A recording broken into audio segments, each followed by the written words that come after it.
복잡하고 어려운 뉴스 제가 쉽게 풀어드리겠습니다. 문현진의 뉴스창 시간입니다. 오늘도 많은 뉴스들이 쏟아져 나오고 있습니다. 그런데 우리가 뭘 봐야 할지, 그리고 본다고 하더라도 이해가 안 되는 부분들이 좀 있죠. 그거 제가 쉽게 풀어드리도록 하겠습니다. 도움되신다면 좋아요와 구독 그리고 알람 설정까지 반드시 부탁드리면서 바로 출발해 보도록 하죠. 자, 오늘 첫 번째 뉴스는요, 이제 말도 많고 탈도 많던 연준이 테이퍼링에 대한 이야기를 내놓았습니다. 테이퍼링 3월로 조기 종료하겠다라는 이야기를 했어요.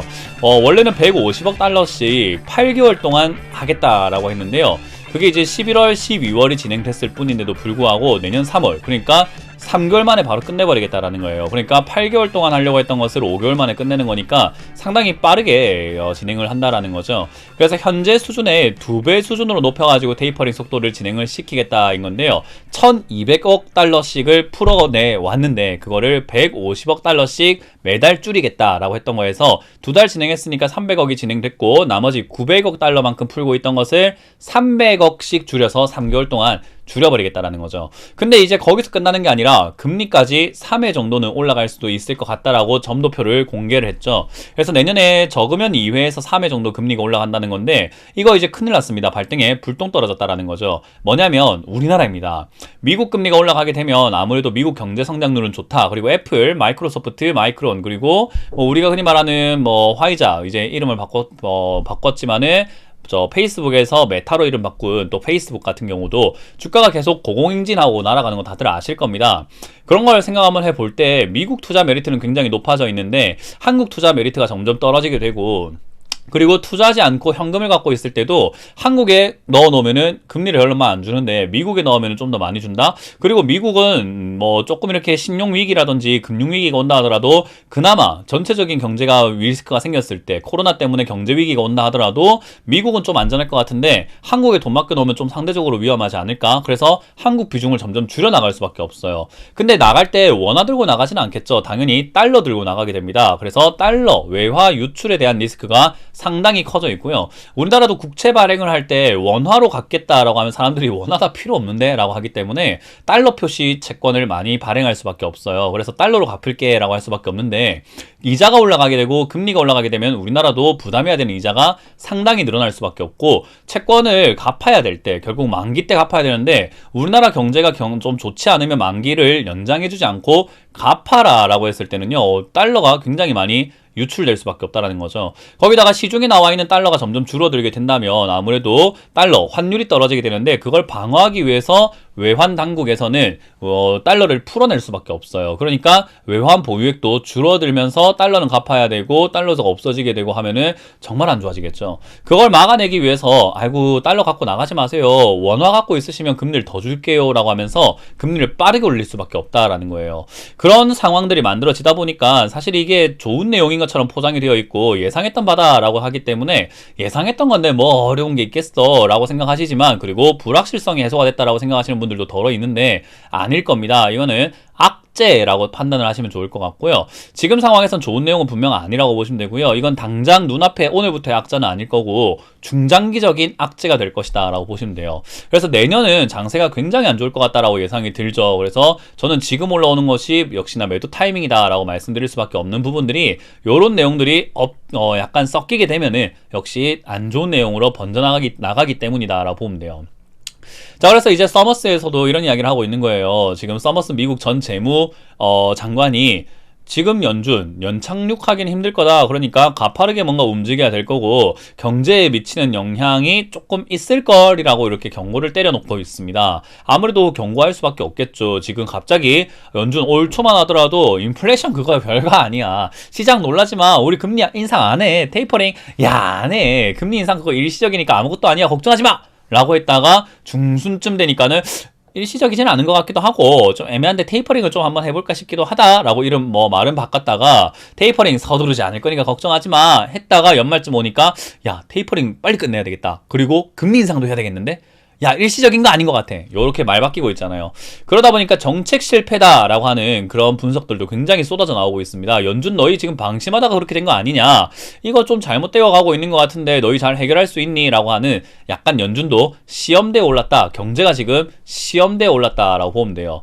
사실 경제 가지고 장난치면 안 되는 건데 지금은 시험대에 올라와서 테스트 받을 상황이 아니라 정말 프로페셔널하게 정리를 해야 되는 과정이거든요. 근데 이런 테스트에 올라섰다라는 것 자체가 지금은 리스크일 수밖에 없을 것 같아요. 그래서 그런 부분들 계속 나와주고 있고요. 거기다가 이제 우리나라의 엎친 데 덮친 격으로 통화 스와프를 연장해주지 않는다라고 합니다. 통화 스와프가 뭔가 우리가 달러가 부족할 때 달러 마음껏 빼서 써라 라고 하는 마이너스 통장을 만들어준다라는 개념으로 이해하시면 좋겠는데 연준에서 600억 달러 규모의 한시적 통화 스와프를 원래 작년 3월 19일에 해줬었습니다. 600억 정도 달러니까 약 70조 규모죠. 그래서 외화가 뭐 좀 넉넉하겠다. 우리가 들고 있는 거 다 쓰더라도 땡겨 쓸 수 있는 게 마이너스 통장이 지금 70조 정도가 되니까 뭐 문제가 있겠어 라고 했는데 지금은 야 이제 경제 안정화되지 않았니? 뭔가 금융도 안정화됐고 지수도 많이 올라갔잖아. 그러니까 이제 우리가 통화 스와프 해줄 이유가 없네. 만기 안 할 거야 라고 이야기를 하는 거죠.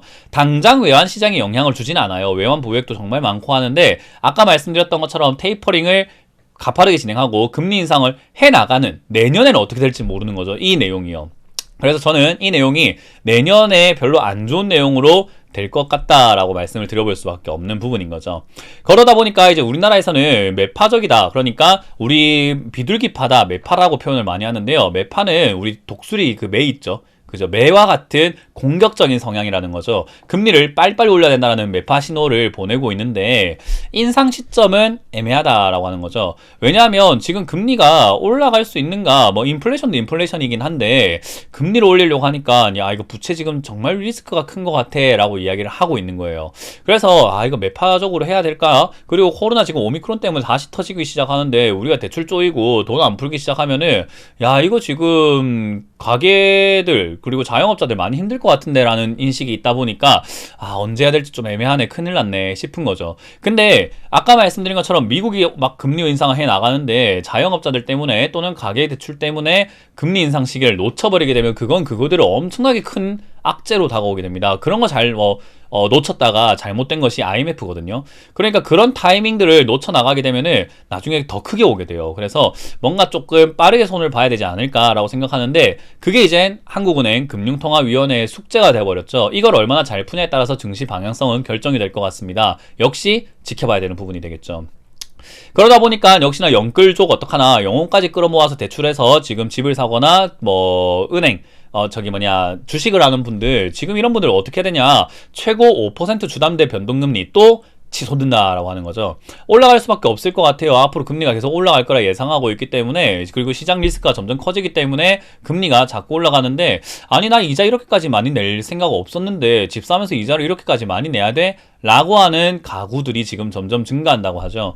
처음에는 맞벌이로 이 정도 내면은 우리가 좀만 20년만 고생하면은 이 집 우리 거가 되고 그리고 20년 동안 고생하는 동안 집값이 가만히 있겠어? 또 오를 거야. 그러니까 버텨보자 했는데 1년도 안 돼서 금리가 많이 올라가기 시작하니까 20년은 무슨 지금 눈앞이 깜깜하다. 지금 배달시켜 먹는 돈도 아깝다. 허리띠 졸라 매야 된다. 야 배달은 무슨 배달비 가까우니까 포장하기 올게. 포장은 무슨 야 지금 안 되겠어 가면 우리가 사 먹지 말고 해먹자. 해먹지는 무슨 그냥 안 되겠어 굶어. 이렇게 돼가는 거죠. 점점 이자 나가는 폭이 커지니까요. 근데 여러분들이 이자를 내보셨는지 안 내보셨는지 모르겠지만요. 이자는 진짜 꽁돈 나가는 느낌이고 그냥 돈 그냥 길거리에 버리는 느낌이기 때문에 그 이자가 점점 증가한다는 것은요. 내 소비가 점점 줄어들어서 아니 이것이 200만원씩 300만원씩 이자 내면서 집을 버틸 바에 200~300만원씩 우리가 명품 가방을 사도 몇 개를 샀겠고 뭔가 행복하게 살려고 우리가 소고기를 먹어도 몇 인분을 먹었겠다. 이거 아닌 것 같아. 집을 팔아야 되겠어 라는 사람들이 등장하고 그런 사람들이 많아지기 시작하면은 이것도 아비규환이 됩니다. 왜냐? 그게 동시다발적으로 오는 거죠. 왜? 같은 상황이 지금 놓여진 거잖아요.